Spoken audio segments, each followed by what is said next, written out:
Episode number 81. Welcome. And we are entering the flat. The entrance for paneling is all in full swing. This is the common passage area where you see wall grooving, wall paneling, the back for mirror alignment. This is the open kitchen area.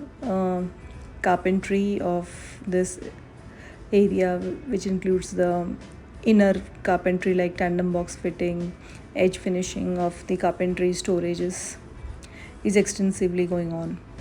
Moving ahead to the living and dining room, we are this basically living and dining room being less occupied by furniture, so this is the work area for major carpentry. Hence, everywhere the carpentry, the major chunk of carpentry happens there. Now, in the kids' bedroom, this is the newspaper packing which is going on as we are starting the painting work.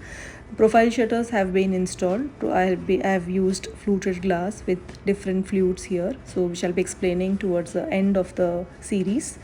Electrical profile light installation is also in progress. In the master bedroom as well, we are going ahead with the carpentry, which is the folding study or working ledge, the dressing unit, the bed, wardrobes, and everything is shaping up well. So thank you so very much, guys. To like, comment, share, and subscribe my channel. See you in the next video.